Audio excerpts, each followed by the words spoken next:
Hey guys, it's Kristan, and today we are making one of my favorite no-bake recipes, cool and creamy Oreo parfaits.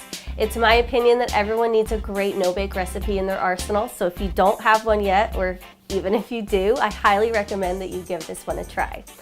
We're gonna start with some vanilla pudding mix. We're just gonna dump it in the bowl. And feel free to use any kind of pudding mix. If vanilla isn't your thing, try chocolate or butterscotch, coconut. There's all kinds of flavors you can use, so don't feel limited. That's the great thing about a recipe like this, is you can use whatever you want. We're gonna add some cold milk. Make sure that the milk is cold. That's what's gonna make the pudding set up nice and thick like you want it to.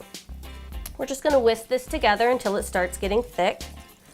And again, this is one of those recipes where you can, if you want to do some add-ins to the pudding, you can do sprinkles or candies, or it's just super, super simple.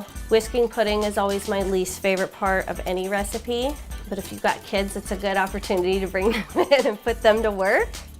Now we are going to fold in some Cool Whip.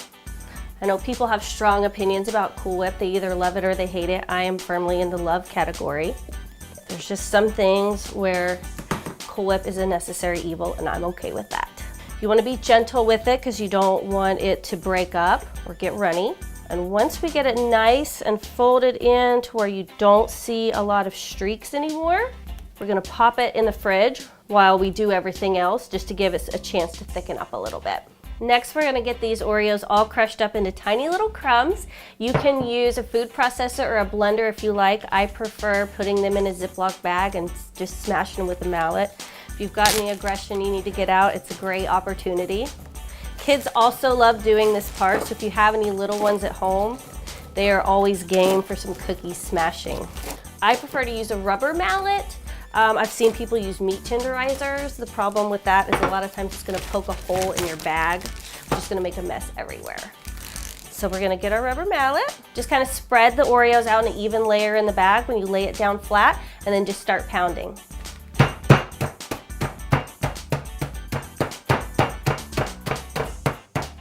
Now that we've got them, I'm going to dump them back in our bowl so that it's easy to spoon back into the jars when we're ready to put our dessert together. Now we've got that ready, we're going to prepare the second part of our filling. So what we're going to do is we're going to mix some cream cheese, some butter, and some vanilla.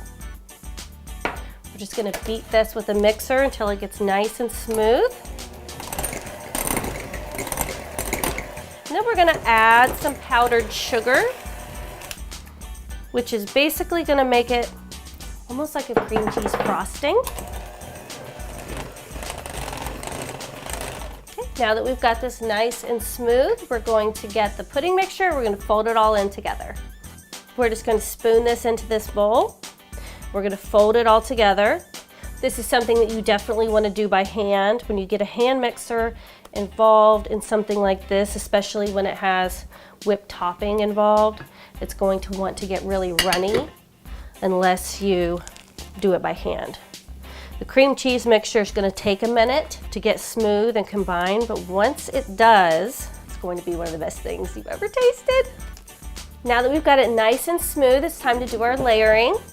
You can use any kind of dish you want. I've used a 9x13 before. I've used a trifle dish. My favorite is to layer it in these little jars. It's perfect for individual servings. It's perfect for gifting. It's great to take on picnics. I just love food in little jars. It's so much more fun. So we're gonna start with a spoonful of our cookie mixture.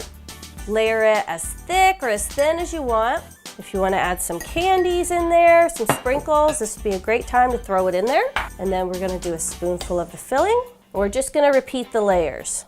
Again, add the filling as thick as you want or as thin as you want. If you prefer a thicker cookie layer, then go for it. If you're more of a filling person, which I am, then go a little heavier on the filling. And that's it. You've got a dessert ready to go. You can pop it in the fridge or you can serve it right away. For more no-bake recipes, be sure to visit me at confessionsofacookbookqueen.com.